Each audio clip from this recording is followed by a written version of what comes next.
오늘은 주께로 가겠나이다 라는 제목으로 함께 말씀을 나누겠습니다. 우리 성도 여러분은 혹시 신앙생활이 너무 어렵다 라고 느껴보신 적이 혹시 있으실까요? 예수님을 믿는다는 것이 이렇게 힘든 일인가? 내가 이 길을 계속해서 갈 수 있을까? 이런 의문이 들었던 순간이 혹시 있으셨을지 모르겠습니다. 또 때로는 이 예수님의 말씀이 이해가 되지 않을 때도 있고, 또 믿음으로 산다는 것이 너무 버겁게 느껴질 때도 있었을지 모르겠습니다. 오늘 본문은 예수님께서 그 생명의 떡, 우리가 너무 잘 알고 있는 생명의 떡 말씀을 하신 후의 장면입니다. 어제 전도사님이 제가 무지개떡을 좋아한다라고 하셨는데 무지개떡 좋아합니다. 네. 네, 그 생명의 떡을 말씀하신 후의 일이죠. 많은 제자들이 예수님을 따라다녔습니다. 예수님께서 하시는 그 기적을 보시고 또 예수님께서 하신 말씀을 보시고 많이 따라다녔는데 예수님께서 내 살을 먹고 내 피를 마셔야 한다라고 말씀을 하시자 사람들이 당황을 하죠. 이 말씀은 어렵도다. 누가 들을 수 있느냐. 그리고 그날 많은 제자들이 예수님을 떠나죠. 그리고 12제자만 남았습니다. 그리고 예수님께서 이제 그들에게 물으시죠. 너희도 가려느냐? 그때 이제 베드로가 대답을 하죠. 주여, 영생의 말씀이 주께 있사오니 우리가 누구에게로 가오리까? 네. 자, 오늘 말씀 우리가 첫 장 60절, 61절 한번 같이 읽어보겠습니다. 시작. 제자 중 여럿이 듣고 말하되 이 말씀은 어렵도다. 누가 들을 수 있느냐 한데 예수께서 스스로 제자들이 이 말씀에 대하여 수근거리는 줄 아시고 이르시되 이 말이 너희에게 걸림이 되느냐. 제자들이 수근거리죠. 이 말씀이 너무 어렵다라고 수근수근합니다. 예수님께서 하신 그 말씀이 이해가 되지 않는 거죠. 내 살을 먹고 내 피를 마시라. 그냥 말 그대로 보면 굉장히 잔인한 그런 말이죠. 말씀이 너무 충격적이었습니다. 굉장히 끔찍한 말씀으로 받아들인 거죠. 그러니까 이거를 분명히 예수님께서 이 말 이대로 말씀을 하시진 않았을 건데 라는 생각에 왜 이렇게 말씀을 어렵게 하시지? 라고 이제 생각을 했겠죠.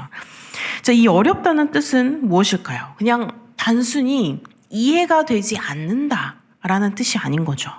자, 헬라어 원문에서 보면은 이 단어의 뜻이 가혹하다, 견디기 힘들다라는 뜻을 담고 있습니다. 그러니까 제자들은 이 예수님의 말씀을 받아들이기가 굉장히 견디기 힘들고 너무나 어려웠던, 그들에게 가혹했다라고 느끼는 그러한 말씀이었던 것이죠. 그러니까 예수님께서 물으시죠. 이것이 너희에게 걸림돌이 되느냐. 걸림이라는 것은 이제 덫에 걸려서 넘어진다는 뜻이죠. 예수님의 말씀이 그들에게 걸림돌이 되어버린 것입니다. 자, 요한복음 오늘 말씀 62절 같이 해보겠습니다. 시작. 그러면 너희는 인자가 이전에 있던 곳으로 올라가는 것을 본다면 어떻게 하겠느냐. 말씀을 너무 어려워하니까 예수님께서 하나를 더 물으시죠. 더 어려운 진리를 말씀을 하십니다. 그러니까 하나님께 하늘로 올라갈 거라. 예수님께서 이제 하늘로 올라갈 것이라는, 그러니까 부활과 승천을 암시를 하는 그런 말이었습니다. 그러니까 지금도 어려워하고 있는 이 제자들인데 앞으로 더 이해하기 힘든 일들을 더 많이 보게 될 거다라는 것이죠. 그래서 오늘 말씀 63절을 같이 보겠습니다. 시작. 살리는 것은 영이니 육은 무익하니라. 내가 너희에게 이른 말은 영이요 생명이라. 아멘. 예수님께서 핵심을 콕 집어 말씀을 해 주십니다. 문자적으로 육적으로 이해하려면 안 된다. 영적으로 이해해야 한다. 라고 말씀을 해 주시죠. 예수님의 말씀은 바로 영이요 생명이다 라고 말씀을 해주시는 겁니다. 그런데 64절을 보면 예수님께서 이미 아시죠. 누가 진정으로 믿는지 결국 또 누가 배반할지까지 이미 예수님께서는 알고 있습니다. 그러니까 이 믿음이라는 것은 우리 인간의 의지만으로 되는 것이 아니죠. 하나님 아버지께서 우리의 이 믿음을 이끌어 주셔야 합니다. 요한복음 오늘 말씀 65절 같이 읽어보겠습니다. 시작. 또 이르시되 그러므로 전에 너희에게 말하기를 내 아버지께서 오게 하여 주지 아니하시면 누구든지 내게 올 수 없다 하였노라 하시니라. 아멘. 그러니까 그날 굉장히 많은 제자들이 모여 있었지만 그 많은 제자들이 예수님의 말씀이 걸림돌이 되어버리고 가혹한 말씀이 되어버리고 그날 많은 제자들이 결국 예수님을 떠나버렸죠. 66절에 보시면 그때부터라는 표현이 있는데 그때부터라는 표현이 좀 슬픈 것 같습니다. 한때는 열심히 따라다녔죠. 굉장히 예수님을 사모하고 예수님과 함께하는 그 시간들을 너무 즐거워하고 너무 좋아하고 이랬던, 그러니까 함께했던 많은 날들을 함께했던 그런 제자들인데 그런 많은 사람들이 이 말씀이 어렵다고 그때부터 이 말씀을 전했던 그때부터 떠나가 버린 것이죠. 우리의 신앙생활에도 이런 순간이 있는 것 같습니다. 예수님의 말씀을 너무나 잘 듣고 우리가 신앙생활 너무 열심히 하고 믿음으로 우리 성도님들과의 교제를 너무 잘하고 그랬는데 어느 순간 예수님의 말씀이 너무 어렵게 느껴질 때 이걸 왜 나에게 주시지? 이 말씀을 왜 나에게 주시지? 왜 이 말씀이 자꾸 나에게 오지? 나에게 말씀하시는 게 뭐지? 그렇게 믿음으로 산다는 것이 너무나 버겁게 느껴질 때 이 길이 맞을까? 정말로 이렇게 하는 것이 정말 예수님께서 나에게 주신 말씀일까? 하나님께서 나에게 주신 말씀일까? 이러한 고민들이 될 때, 또 그러한 이게 정말 하나님의 말씀일까? 라는 그런 의심이 들 때, 그럴 때 우리는 어떤 선택을 할까요? 많은 사람들이 떠나간 그 순간 예수님께서는 남은 제자들에게 이제 물어보십니다. 선택을 요구하시죠. 오늘 말씀 67절입니다. 같이 읽겠습니다. 예수께서 12제자에게 이르시되 너희도 가려느냐. 슬프죠. 너희도 가려느냐. 이 질문이 굉장히 무거운 질문인 것 같습니다. 많은 사람들이 떠나가는 것을 보고 이 예수님께서 이 12제자에게 이제 물으시는 거죠. 마지막 남은 12제자에 너희도 갈 거니? 예수님께서 이 질문을 하신 이유가 무엇일까요? 제자들이 떠날까봐 두려워서일까요? 아니죠. 예수님께서는 제자들에게 선택의 기회를 주신 겁니다. 너희는 정말 나를 따르기로 결단한 것이니? 다른 사람들이 다 떠나가도 말씀이 이렇게 어려워도 길이 이렇게 힘들어도 그래도 나와 함께 하겠느냐? 라고 물어보시는 것이죠. 그러니까 이거는 강요가 아닙니다.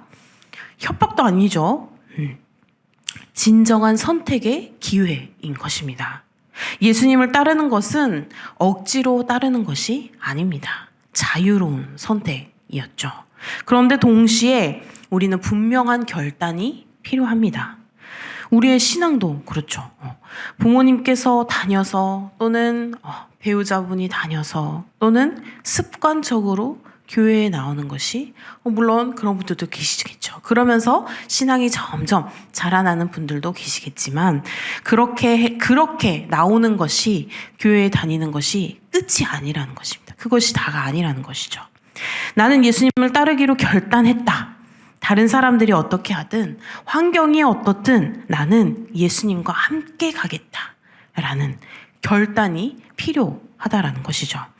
여호수아는 이렇게 선포를 합니다. 여호수아 24장 15절 말씀입니다. 함께 읽겠습니다. 만일 여호와를 섬기는 것이 너희에게 좋지 않게 보이거든 너희 조상들이 강 저쪽에서 섬기던 신들이든지 또는 너희가 거주하는 땅에 있는 아모리 족속의 신들이든지 너희가 섬길 자를 오늘 택하라. 오직 나와 내 집은 여호와를 섬기겠노라 하니. 택하라는 것입니다. 너 선택 안 하면 너 이게 아니고 너 선택 안 하면 너 이게 아니고 너희가 그래도 함께 할 거니? 라고 우리에게 선택권을 주신 거죠. 그런데 이 예수님의 질문에 베드로가 대답을 합니다. 어떻게 대답을 하는지 68절, 69절 같이 읽겠습니다. 시작. 시몬 베드로가 대답하되 주여 영생의 말씀이 주께 있사오니 우리가 누구에게로 가오리까? 우리가 주는 하나님의 거룩하신 자이신 줄 믿고 알았사옵나이다. 네. 그러니까 이 베드로의 대답을 들어보면 주여 영생의 말씀이 누구께 있어요? 주께 있사오니 우리가 누구에게로 가오리까? 네. 이것은 모든 것을 이해했다는 고백이 아닙니다. 너의 살도 먹고 하나님의 예수님의 살도 먹고 피도 먹고 이거를 다 이해했다라는 게 아닙니다. 오히려 이해는 안 되지만 우리가 모든 것을 다 이해할 수는 없지만 주님 외에는 우리가 갈 곳이 없습니다. 라는 고백인 것이죠. 영생의 말씀이 주께 있사오니 베드로는 확신한 것입니다. 예수님의 말씀이 비록 이렇게 어렵고 이해하기 우리가 힘들어도 그 말씀 안에 영생이 있다라는 것을 우리가 알고 있습니다. 다른 곳에는 없습니다. 오직 누구에게만? 예수님께만 영생의 말씀이 있습니다. 그러니까 우리가 그런 분을 따르고 있는데 우리가 누구한테 가겠습니까? 그렇죠? 우리가 어디로 갑니까? 주님 말고는 우리가 갈 데가 있습니까? 주님 말고는 우리가 갈 데가 없습니다. 라는 베드로의 고백이죠. 베드로는 안 것이죠. 예수님을 떠나면 더 이상 갈 곳이 없다라는 것을 말입니다. 성도 여러분, 이것이 진정한 믿음 중에 하나인 것 같습니다. 모든 것을 이해하는 것은 우리가 믿음이라고 할 수 없습니다. 의심이 없는 것이 꼭 믿음이라는 것이 아닙니다. 어렵고 힘들어요. 알 수가 없는 것 같아요. 이해하기가 좀 힘들어요. 그럼에도 불구하고 주님 외에는 갈 곳이 없습니다. 라고 고백하는 것이 바로 믿음인 것입니다. 그래서 우리가 주는 하나님의 거룩하신 자이신 줄 믿고 알았사옵나이다. 베드로가 이렇게 말을 하죠. 예수님께서 누구신지 알았다는 것입니다. 하나님의 거룩하신 자가 메시아, 그리스도이심을 믿었다라는 것이죠. 사도 바울은 이렇게 고백을 합니다. 디모데후서 1장 12절입니다. 함께 읽겠습니다. 이로 말미암아 내가 또 이 고난을 받되 부끄러워하지 아니함은 내가 믿는 자를 내가 알고 또한 내가 의탁한 것을 그날까지 그가 능히 지키실 줄을 확신하니라. 그러니까 바울도 모든 것을 다 아는 것은 아니었죠. 모든 것을 다 아는 것은 아니었지만 그가 확신했습니다. 자신이 누구를 믿었는지를 확신한 것이죠. 근데 이 아름다운 고백 뒤에 예수님께서 이제 그 고백을 듣고 충격적인 발언을 하십니다. 오늘 말씀 70절, 71절입니다. 함께 읽겠습니다. 예수께서 대답하시되 내가 너희 12를 택하지 아니하였느냐. 그러나 너희 중에 한 사람은 마귀니라 하시니 이 말씀은 가룟 시몬의 아들 유다를 가리키심이라. 그는 12 중에 하나로 예수를 팔 자러라. 내가 너희 12를 택하지 아니하였느냐라고 말씀을 하십니다. 제자들이 예수님을 택한 것이 아니죠. 예수님께서 이 제자들을 선택하신 것입니다. 근데 이것이 바로 은혜인 것이죠. 하나님께서 우리를 택해 주셔서 우리가 말씀 안에서 믿음 안에서 우리가 이렇게 신앙생활을 할 수 있는 것. 이것이 은혜라는 것입니다. 우리가 하나님을 찾은 것이 아니라 하나님께서 우리를 찾으신 것. 근데 여기서 말씀하시죠. 너희 중에 한 사람은 마귀니라. 12명 중에 한 명. 가룟 유다는 결국 예수님을 배신할 것이라는 거죠. 지금은 함께 있지만 마음은 이미 떠나 있는 것입니다. 이것이 우리에게 주는 경고가 있습니다. 교회에 다닌다고 제자라고 불린다고 다 진정한 믿음을 가진 자는 아니라는 것입니다. 겉으로는 함께 있어요. 마음을 함께하는 것 같지만 이미 그 마음이 떠나 있다라는 것이죠. 근데 동시에 이것은 우리에게 위로를 주기도 합니다. 예수님께서는 이미 아셨죠. 그 중에 하나는 마귀다 라고 말씀하신 것은 이미 누가 예수님을 배반할지를 알고 있었습니다. 이 유다가 배신할 것을 알고 계셨죠. 그럼에도 불구하고 예수님께서는 그를 제자로 부르셨고 끝까지 그를 사랑하셨다는 것입니다. 우리의 이 연약함, 우리의 이 배신 가능성을 다 아시면서도 예수님께서는 여전히 우리를 불러주십니다. 마귀일 거라는 가룟 유다도 알고 있었지만 예수님께서 그를 내치지 않으시고 그를 선택해 주시고 그를 끝까지 사랑해 주셨던 그런 마음. 어려운 말씀 앞에서 사람들은 다 떠나갑니다. 예수님의 말씀이 이해가 되지 않을 때, 이 믿음의 길이 너무 힘들 때 많은 사람들이 다 떠나갑니다. 그것이 현실이기도 하죠. 그런데 예수님께서는 남은 자들에게 이제 선택을 요구하십니다. 너희도 가려느냐?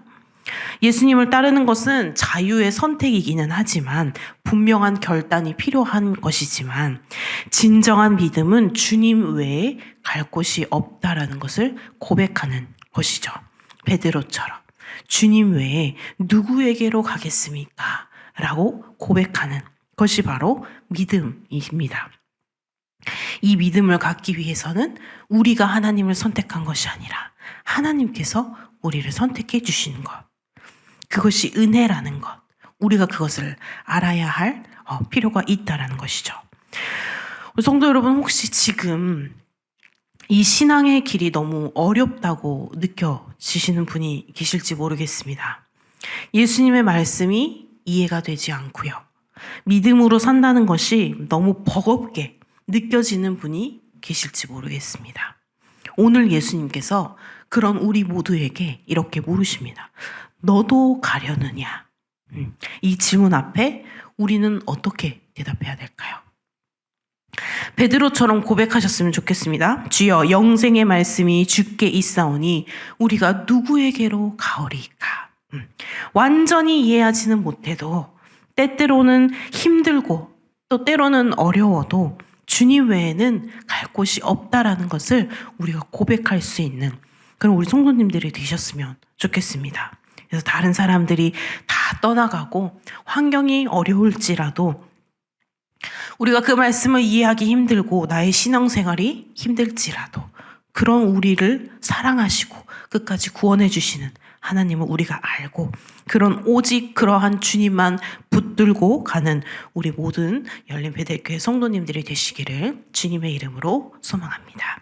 기도하시겠습니다. 사랑의 하나님, 오늘 아침 이 제자들의 떠남과 베드로의 고백을 통해 진정한 믿음이 무엇인지 깨닫게 하시니 감사드립니다. 주님, 그 어떤 어렵고 힘든 순간에도 오직 주님 외에는 갈 곳이 없음을 고백하며 끝까지 주님을 붙드는 우리가 될 수 있게 인도하여 주시옵소서. 오늘 하루도 온전히 주님께 드려오니 주님과 함께 걸어가는 그 은혜로운 하루가 될 수 있도록 주님 우리의 하루를 붙잡아 주시옵소서. 감사드리며 예수님의 이름으로 기도드립니다. 아멘.